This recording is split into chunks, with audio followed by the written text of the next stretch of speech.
All right, folks. So for this Unit 7 project, first, we're going to plan on this maybe being due maybe Friday. So let's say Friday, question mark. If things get a little bit crazy, we may push that to like Tuesday-ish, but tentatively going to be due on Friday. And this is meant to kind of help you see what budgeting looks like, how to calculate monthly payments, and to give you some experience with just kind of looking to see how you can go about buying a house or a car. So imagine that you are an adult who is ready to make some big purchases, a car and a house. Currently, adult you has $15,000 in savings. You can use this money towards down payments on both a car and a house. And remember, that's to bring down the total amount of the loan. But you don't want to deplete your savings completely with these purchases. You are going to have to take out loans for both and have determined that your budget will allow for monthly payments of $1,700 for the car and house together.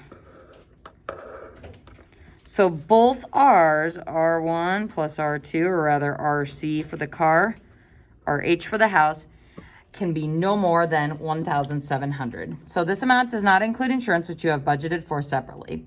You want a dependable car to get you through the Iowa winter season, and also a house that's in good shape so you are not constantly pouring money into repairs and upkeep. Thus, the car must have a minimum purchase price of $20,000, and the house must have a minimum purchase price of $150,000. Pick a 2015 or newer car. And you want to continue living in the awesome Des Moines area, so pick a house that's for sale somewhere in Polk, Dallas, Madison, Warren, Boone, or Story County.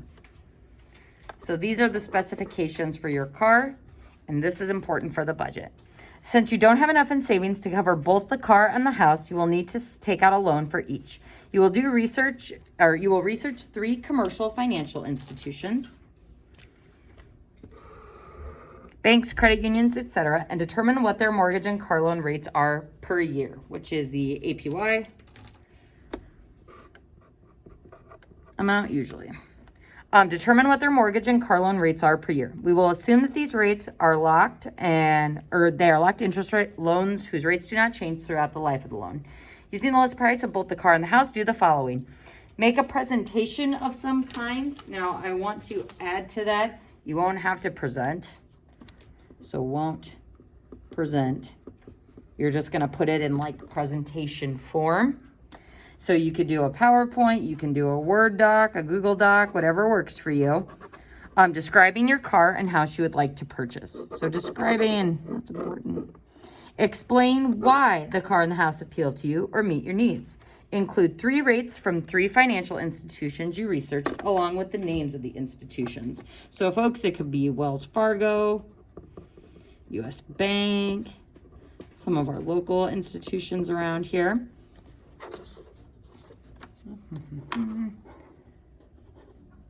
And then you are going to make an amortization table for both the car and the house, but only showing the first 5 payments.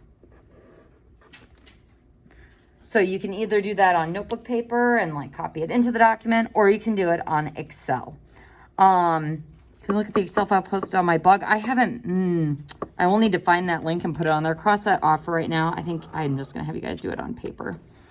To find your monthly payments, the car loan will last 5 years, and the mortgage will last 30 years. So that's going to be your T when you're calculating your R. If the sum of your monthly payments is more than $1,700 without a down payment, then you can dip into your $15,000 you have in savings to make a down payment to lower the initial loan amount. Which, when you decide how much money you want to put down on each item, check your monthly payment again and keep making adjustments until you fall below your monthly budget of $1,700. So you're going to want to find out that P value that you can take out so that both R payments are low enough together to be below that $1,700. If you can't get under your budget, then you will need to consider what alternatives to the Rolls Royce or the 5-bedroom mansion with a 4-car garage. Whatever decision you make, include these with your project. Determine how much interest you will pay over the life of both loans.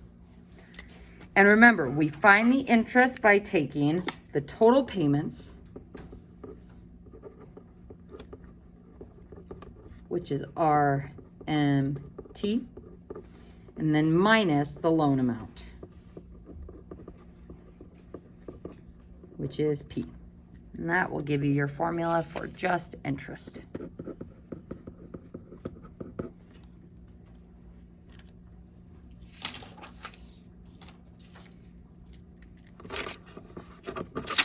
When you have finished the other sections, you'll write a short paragraph about what you have learned from this project and how it will help you make decisions in the future. So again, folks, this is good practice with these formulas, and I hope it's going to be some like real world experience for you so you can see about buying cars and buying houses. Please print off your presentation document to turn in. Probably going to have you guys turn this in on Canvas, so just have you submit a file.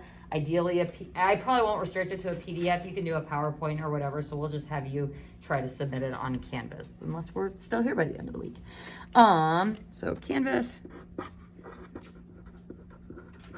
unless things are different by Friday.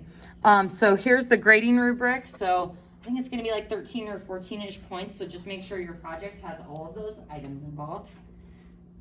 Excuse me. And that is it for me. We have finished the chapter. You guys have gotten a great start on the practice set. Hopefully you're almost all the way done with that. The final My Math Lab, that 7D1 over present value and amortization, that is due tonight. So that should be your top priority. Next priority, if you want to start working on the project, all those instructions are fresh in your mind, you can. Otherwise, you can start working on the yellow review assignment. Folks, tomorrow when we are here, it is going to be purely a work day. We'll go over some of these review problems together, but the rest of class will be work time today, working on the project, working on the review, as will class time tomorrow. So if you're nervous, like, oh my gosh, it's due Friday, you will have a large chunk of work time. Once you are done with the test tomorrow, you will have that time to work as well. Anybody need another paper clip? Does everyone have all their stuff organized? Does anyone lose anything as far as documents go for the upcoming units? I'm hoping to start revamping the Unit 9 practice set, so we might do another material swap. Again, it just kind of depends on what the next week looks like and what we have time for. Keep up the good work. Keep staying healthy. That, again, is it for me.